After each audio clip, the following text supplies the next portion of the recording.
الرحمن الرحيم إنما جزاء الذين يحاربون الله ورسوله ويسعون في الأرض فسادا أن يقتلوا أو يصلبوا أو تقطع أيديهم وأرجلهم من خلاف أو ينفوا من الأرض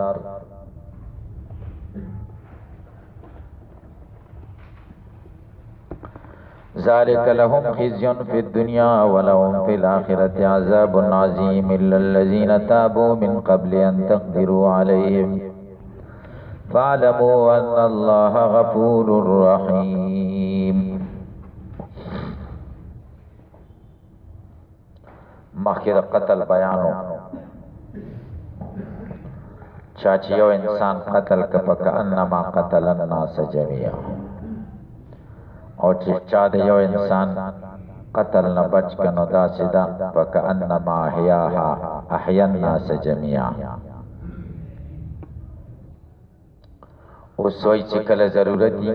نو بیا د انسان وجل جایز دي. محاربین باغیان حکومت وجلی شي ځکه د یو باغی وجل بد د نورو خلکو ژوند محبوس کی د نورو خلکو د ژوند د حفاظت لپاره. باغیان څوک چې اسلامی او شرعي حکومت مخالفت کوي او لار قطع طریقې لارې نیولي او خلکو نه مالونه شکوي او خلک وجني او دې ته قطع طریق وایي لاره شکوونکي. دا څوک دي او د دې سزا کله قتل دی او دا زمون کار نه دی. دا بر اسلامی قضا او د شرعي قاضي فیصله چې شرعي قاضي څنګه فیصله وکړي او نه دا د درباري ملایانو فیصله. دا فیصله باید قاضي کوي منتخب اسلامی او شرعي قاضي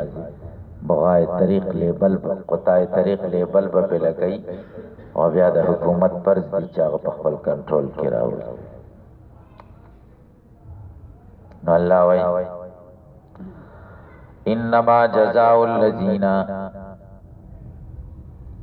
یقینا جزاء د کسانو یحاربون الله ورسوله چې د الله د دوستانو او د رسول الله د دوستانو سره جګړه کوي یا د الله او د رسول مخالفت کوي. محاربه په معنا د مخالفت سره شي.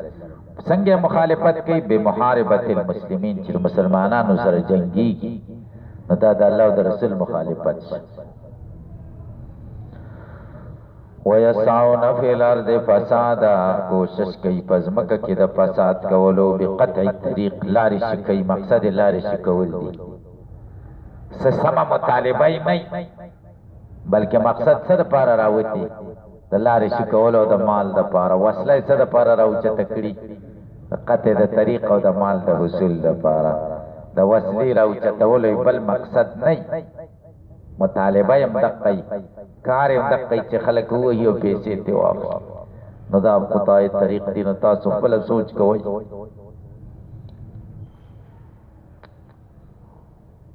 او ایساو نه پلار د فساد او مقصد دا چې فساد خو شي امن مقصد نه وي. د دې سزا صدا ان يقتلوا او يصلبوا چې دې دیو وجلې شي او یا دې پانسی کړي شي په دار دې راوځړولې شي او تقطع او یا دې غوڅ کړي شي ایدیهم لاسنه د دې ورجلهم خپې د دې من الخلاف الټا ایدیهم الیمنا ورجلهم الیسرا او ينفوا من الارض یا دې زمکه نه وشړلې شي فراریان دي شي. سړی حیران اسلامی حکومتونه نشته او نه به دا ارمان زمونږ پوره شي. زه خو بلکل نا امیده یم قسم په خدای چې نا امیده یم. اسلامی حکومتونو ځکه چې مکابرانو مسلمانانو باندې داسې قبضه کړې ده چې د دې قبضې نه وتل ډېر ګران کار. قسم دی چې وتل دې ګران کار. دا کم اسلامي ملکونه چې د کافرانو نه آزاد شوي دي هغې ټولو کې دقه شان مبارزې شوي د اسلامي حکومت او د اسلامي نظام دپاره اخره کې څه په جنګ آزاد شوي دي او څه په مصالحې آزاد شوي دي مصالحت باندې آزاد شوي دي بیا پکې مکه قانون چې کوم د کافرو مکه پکې مسلمانان یې دوکه کړي او قربانۍ پرې ورکړل شي ټول دقسې حالات اسلامي حکومت دنیا نه مني کافران یې نه مني که د یو 5 ورځو دپاره راشي بیا یې هم ختموي قسم دی بیا یې ختموي ځکه چې مسلمانان متفق نه دي تقسیم کړي دي ملکونو باندې تقسیم کړي دا پلان کې ملک دی او دا پلان کې ملک دی مسلمانانو لپاره وحدت نشته تر کومه پورې چې دا ټول ملکونه او دا ټول مسلمانان متفق شوي نه د اسلامي نظام امید مه کوئ قسم په خدای کراشي زما خو بالکل امید نشته او زموږ ډېر مشران اکابرین د دې امت په دې ارمان باندې خبرونه تللي دي قسم دې ګوره عبید الله سیندي څو کاله مبارزه کړې وه او آخر انجام یې څنګه چې غریب په دې ارمان کې لاړ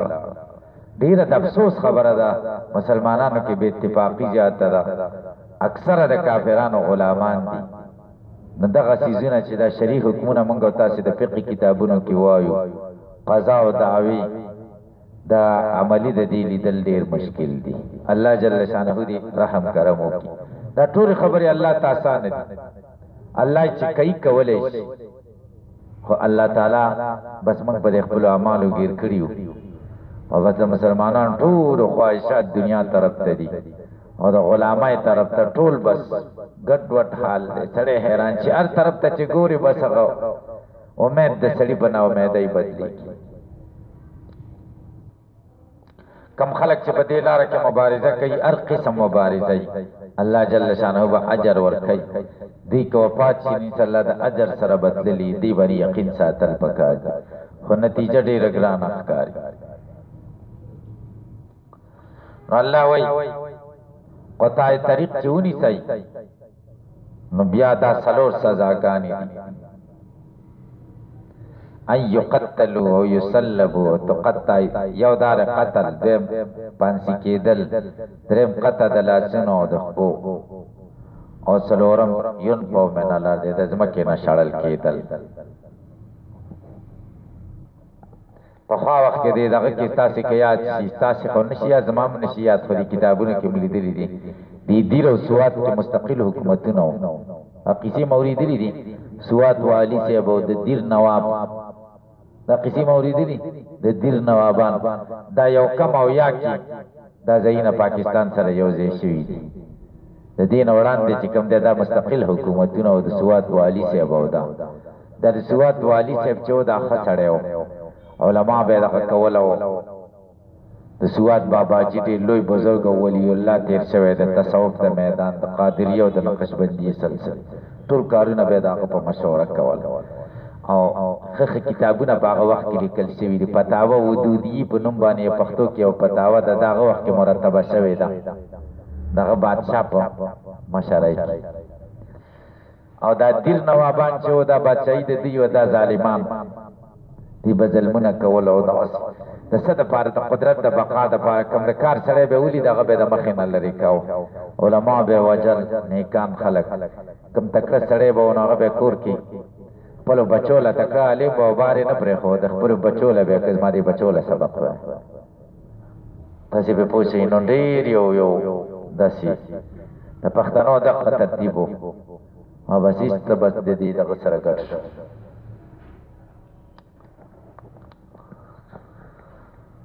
خنو سبا کو څلور دي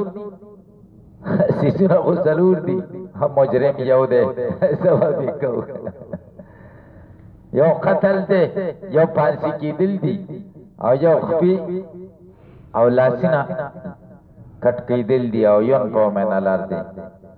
هغه چې کوم دی یو د ځمکې نه شړل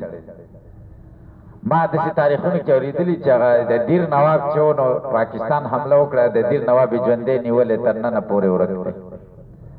9 شپېته نه تر اوسه پورې پته یې نه لګېږي چې څه چې مړ به یې که ژوندی تره تمس او نور په علاقو باندې قبضه وکړه د خاکوټه پوری حکومت د نواب خاکوټ نه شیرګر نواب دې پوری د دیر د نوابانو حکومت او مستقل آزاد حکومت پښتانه ډېر غیرتي قوم دي مدي مسلمانانو کې دا دوه قومونه ډېر غیرتي قومونه دي یو پښتانه او یو کردان شوابی دي او پښتانه ټول احناف دي الحمدلله پښتون قوم ډېر غیرتي قوم دی خو پښتانه تقسیم دي کنه تقسیم کړي دي ولی تقسیم کړي چې دا متحد شي خو دنیا به په سر واخلي د دې غیرت خلکو له معلوم دی پښتانه په دوه حصو تقسیم شوي دي دا د استعمار او د انګریز یو منصوبه وه او غلامانو ورسره منلې وه د انګریز چې کوم غلامان هغوی افغانستان کې امیر عبدالرحمن چې کوم دی د انګریز غلام هغه دا معاهده کړې ده دا ډیورن کرخه هغه تسلیم کړې وه او کردان چې کوم دي هغه په درې حصو تقسیم دي کردان څه په ترکیه کې دي څه حصه په عراق کې ده او څه حصه په ایران کې ده دې درې حکومتونو کې دي او داسې د ذلت زندګي پې تېروي یو سړی پکې را پیدا شي عبدالله عجلان هغه غریب سره ډېر ظلمونه وشو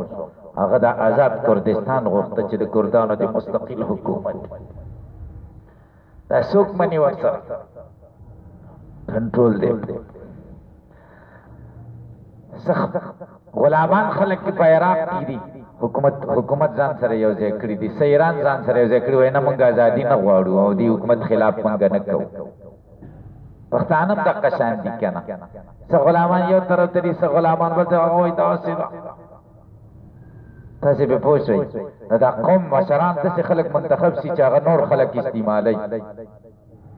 دا غیرتي قوم خود مختارۍ ته نه پرېږدي دا غیرتمند قوم تاسو که سوچ وکئ مسلماني او د دین جذبه صرف په دې پښتون قوم کې ده هغه د مسلمانۍ هغه سوچ پکې پاتې ده غیرت کنه قسم دی چې نور قومونه وګورئ بره پارسیوانان دي ګورئ هغه د هر چا سره په هر مذهب کې ځایي دا یقین وکئ هر کافر چې راشي مخکشان لباس ورسره چي ښځې بس باري ګرځي را ګرځي او بس هېڅ پروا یې نشته او په پنجابیانو به بیا توره وکړي دا ټول یو شان خلک دی او پښتون غیرتي قوم دی خو به دا بس سړی څه وکړي حیران شي د پوهې کسان پکې نشته چې پوه شي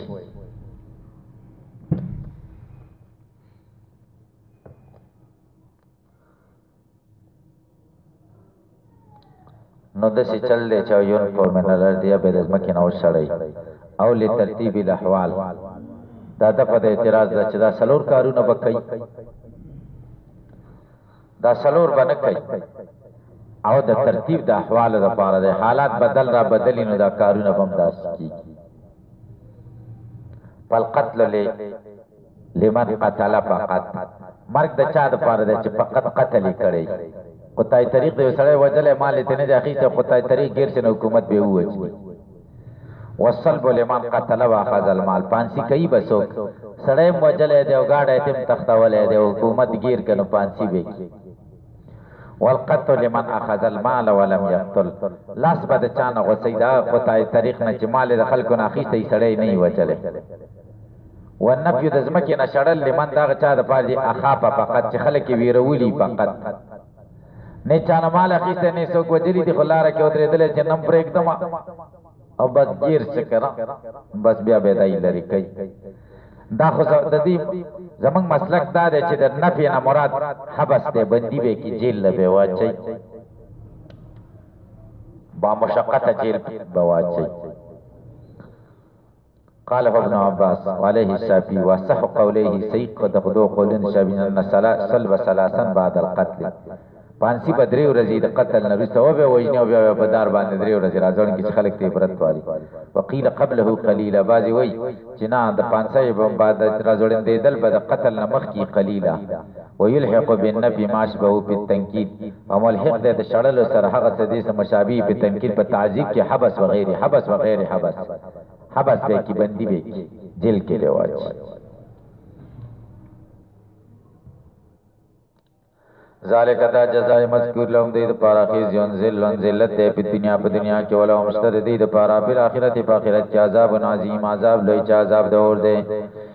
الا الذين مگر کسان تابو توبه باسی من المحاربین د محاربین والقطاع او د لار شکون گنا کله توبه باسی من قبل ان تقدروا علی مکه د دینا چې تاسو قدرت پیدا کی پاغیبان پالم پیسې ان الله غفور الله بخون کړي له دې د پاره ما دا غزا ته چې دی راغلی دی ایت رحیم به مهربان دی پدی تو وی وستل خیر دې کړ مثال وسعبر بذلك دون فلا تحدوهم ګورئ الله غب دسی ونه ویلې ګورئ ما ته دې آیت ته وګورئ دسی ویل الا الذين تابوا من قبل ان تقدروا عليهم فلا تحدوهم بدی حد مجاری کوي دسی نه دی ویلې تاسو په پوښتنه بلکې څنګه ویلې هغه کسان چې توبه وباسي نو خدای غفور او رحیم دی دې کی اشاره دی خبره ته وشو ګورئ که توبه وباسي نو حدود الله ورته معاف د بندګانو حقوق ورته نه معاف غفور رحیم کې څه ته اشاره شته چې حقوق الله ورته معاف شي چې حدود دي او دا ورته نه معاف کیږي ګورئ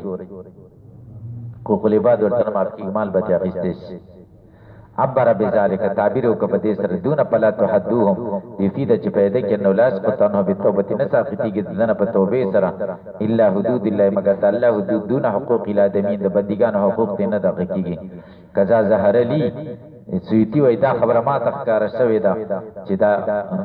دا زما په علم کې راغله دا خبره ورم ارمان دي کتلی من تعرض له چې بل چا دې ته تعرض کړی والله عالم الله خپوي دا خبره وسر ما ته بل چا ته نه ورته ما سود نه دي دي چې دا خبره په دې ځای کې کړی او دا خو څنګه غټه خبره نه دا څنګه علمي خبره خو نه ده کړ الله غفور رحیم دی او دې کې اشاره ده حقوق الله معاف شو حقوق الذین نه معاف دا څنګه غټه نقطه نه ده علمي کنه خو دې وې دا ما ته راځي بل چا ته تاسو په پوښښ کې نه شي پیدا قتل واخذ المال سړی قتل کې مال ماخري يقتل ويقطع ولا يسلب وهو اصح قولي الشافعي ولا تفيد توبته بعد القدرة او فائدہ کی توبه د پس قدرت د پد باندې شي چې وصح قولي دا صحیح قولون د شافعي ودی نه او په جنگ کې د غیر ک او په توبه او صبح سينو هیڅ فائدہ نه کوي بیا سزا جاری کوي دا خطوبه کله ده من قبل ان تقدروا عليه من قبل ان تقدروا عليه دا چې په پوښتنه کې پېښه دا طالبان او بچان ونیسي او بیا 15 ورځې ورته بیا ایست خوشي کی نو او هغه د خلکو مالونه لوټ کړي او خلکو ته ضروري هم رسولي او په جنگ کې ونی چې بیا پریدي دا شرعن خکار نه کوي صحیح شو شرعن دا خکار نه دی دا پرې خودلې چې بده پوښي ځکه د بد حقوق چې ور پورې کم متعلق دي هغه ډېر ظلمونه کوي کړه د بنده حقوق ور پورې متعلق نه داغي تپوس کول ته پکار او بلدار چې کله راشي په خپل راشي نو بیا معاف شو د حدودونو معاف شو کما جزا چې دې لپاره شریعت منتخب کړی د داغې نه معاف شو خلک چې په دعوت کې زمانه د مال هیڅ هغه خپل ځای پاتې هغه چرته نه دي یا الذین آمنوا اتقوا الله وابتغوا الیه الوسیلہ اے د ایمان خاوندانو د الله نو ویریږئ خاپو عقابه د خدای د عذاب نو ویریږئ بنت تیو معنا دا چې د الله تابعداري وکړئ وابتغوا الیه الوسیلہ اطلبوا ولټوئ د الله ته وسیلہ وسیلہ الله ته وسیلہ څه ته وایي ما يتوصل به الى المقصود بطريق خفي فتح الباری دا معنا کړی دا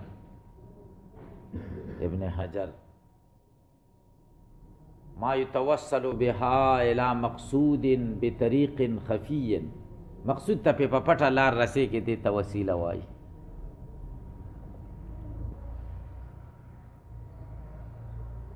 هغه څه یقربکم چې نزدیکی گئی تاسو الیه هغه ته من تاتی پتا د تعد الله چې نزدیکی تاسو الله ته من تاتی تعد الله او بیا دا وسیله ګورئ په دوا قسمه ده یو په ذوات فاضله سره او یو په اعمال صالحه سره. اعمال صالحه باندې توسل وسیله نیول، یا الله زما د مانځه د برکته د تلاوت د برکته زما دا کار وکړي، دا توسل بالاعمال صالحه شو. حدیث کې چې دی د بخاري چې 3 کسان غار کې ګرسي په اعمالو باندې توسل کړی و، دې کې د چا اختلاف نشته. او ذوات فاضله باندې چې توسل کې خدای د پلان کې بزرګ د وجه نه زما دا کار وکړي، داغه د برکت او هغه ډېر نیک سړی او نیک اعمال کړي، داغه د برکت دا کار وکړي زما. په دې کې د امت هیڅ اختلاف نه و کړی د شیخ الاسلام ابن تیمیه پورې. شیخ الاسلام ابن تیمیه د دې نه انکار کړی دی. صحیح شو. هغه کتاب لیکلی کتاب التوسل والوسیله، دې ته شرکي وسیله ویلې ده. او شاید چې هغه وخت کې به مشرکانه طریقې سره خلکو دا استعمالو، نو هغه پکې ډېره تیزي کړې ده. صحیح شو.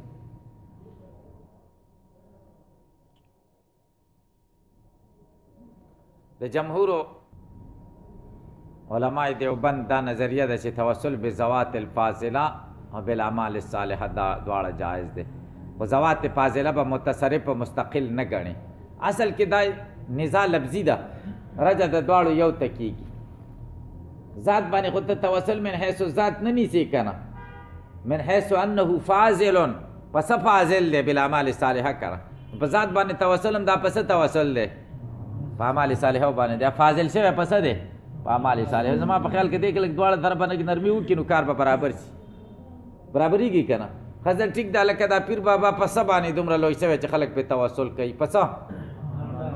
په اعمال صالحه باندې کوي. تاسې دې خبرې د خیک دی کې لږ نرمي وکوئ که نه، دې کې تشدد مه کوئ چې دا توسل بالاعمال دغه نه مني، دا بذوات الفاضله نه مني او دا معتزله دي، داسې مه وایي. او هغوی له هم پکار دي چې موږ له مشرکان ونه وایو چې دا توسل بذوات، موږ یې مستقل نه ګڼو. موږ دا بزرګان خو څه مستقل نه ګڼو چې دوی مستقل دي. او ذوات من حیث ذات باندې موږ چې کوم دی توسل نیسو، بلکې من حیث انها د دې حیثیت نه چې دا ذات فاضل دی بالاعمال صالحه، نو دا هم در حقیقت توسل بالاعمال صالحه شو. دې کې لږ د انصاف نه کار والی. یو او دویمه خبره دا ده، دې باره کې که تاسو کتابونه ګورئ د نورو ملایانو کتابونه مه ګورئ، ذهنونه هم خرابوي، یو طرف ته کوي. زه ته د انصاف خبرې کوم، د انصاف. او یو پاټی کې مراوري پاټی کې او بیا به کوم دی تیز یې ګورئ، تیزېږئ مه. د انصاف چې په منځ کې روان یې نو بیا هر چا ته ښو ته به ښه وایي، بدو ته بد، نو په انصاف به روان یې انشاءالله خدای به موږ نه رضا وي. چې په یو ډله کې پرېوترې قسم په خدای چې ګورئ خرابېږئ، بیا به هغه ډلې باطلو ته حق وایي، ډلو کې مه پرېوځئ. دې باره کې د امام اهل سنت حضرت مولانا سرفراز خان صفدر صاحب رحمه الله کتابونه ګوري، هغه ډېر د انصاف نه ډک دي او محدثانه رنګ باندې رنګ دي او ډېر ښه دلیلونه دي پکې، او ډېر په انصاف او اعتدال لاره ده. ښه د اختلافي مسلو کې دغه کتابونه ګوري، تسکین صدور وګورئ، په دې مه ټینګېږئ ډېر، پاټو ماټو کې ځان مه راچوئ. زمونږ د اکابرینو دا رایه ده، د دیوبند د مشرانو او اکابرینو، او د هغوی تشریح ده چې موږ له حنفي مذهب تشریح کړی دی. دیوبندیت څه بل دین نه دی ګورئ. ښه دا چې دا د دیوبند خلاف دی، د دیوبند د مسلک خلاف دی، او زمونږ د اکابرو د تشریح خلاف دی. چې چا تشریح خلاف وکړه خپل یو سوچ وکړم خیر دی، څه کافر کېږي نه. ښه د ابو حنیفه د سوچ خلاف امام شافعي صاحب کړی دی، نو کافر شوی دی پې. نو دا هر چا دا داسې خبرې دي چې شریعت پریښي دي، همداسې تحقیق دپاره پکې ځای پریښی دی. صحیح ده.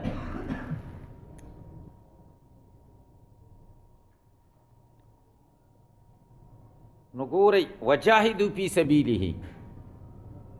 الله ته وسیله ونیسئ. اوس الله تعالی وسایل ذکر کوي، په څه وسیله ونیسئ؟ ګورئ اعمال ذکر کوي که نه. وجاهدوا فی سبیله، جهاد وکئ په لاره د الله کې، لاعلاء دینه، د الله د دین د اوچتوالي دپاره، لعلکم تفلحون، دې دپاره چې تاسو کامیاب شئ، تفوزون، کفایز شئ. اکثره کتابونو کې بجاه النبی الامی امی اخره کی که نه، بحرمت بجاه النبی الامی، دا جاه دا توسل شه بذوات الفاضله. او ډېر دي او وکانو من قبل یستفتحون علی الذین کفروا فلما جاءوا ما عرفوا کفروا به فلعنة الله. دا کې مې تاسو ته ویلي هم او په دې کې ډېر تفاسیر لیکلي توسل بذوات الفاضله د نبي علیه السلام ذات باندې. بهر تقدیر ستاسو او زموږ به دقه عقیده وي چې توسل بذوات الفاضله هم جایز دی او توسل بالاعمال الصالحه هم جایز دی. ورجه د دواړو اعمال صالحه ته کېږي، او په دې کې یو بل تکبیر کول او یو بل د اهل سنت والجماعت نه ویستل نه دي پکار لکه پویول پکار دي چې موږ ذوات فاضله مؤثر نه ګڼو مستقل نه ګڼو متصرف نه ګڼو نو بیا تاسو موږ له سوای نو هغه به وای تاسو ته موږ غلط نه وایو یو د بل په مطلب باندې لږ ځان پوهه کوي دا د انصاف خبرې ځان سره یادې ساتئ عزت کې مه پرېوځئ زما د دې ضد نه او د دې پاټۍ بازیو نه سر خوږېږي او که تاسو وسه کېږي او کوئ نو زه به څه کوي چا زړه کې مزوري کوئ خو آخر به ستړي کېږئ تاسو ما نه ځان نه دی ستړی کړی زه طالبۍ کې ډېر سرګرم وم په دې خبرو کې او مطلب دا چې زموږ دور داسې و چې هغه دور د دې خبرو دور و خو موږ پرې ستړي شوي څه فایده هم ترې نه ده اخیستې قسم دی د 2 پیسو فایده هم پکې نشته د ګناهګارېدو نه غیر هېڅ فایده پکې نشته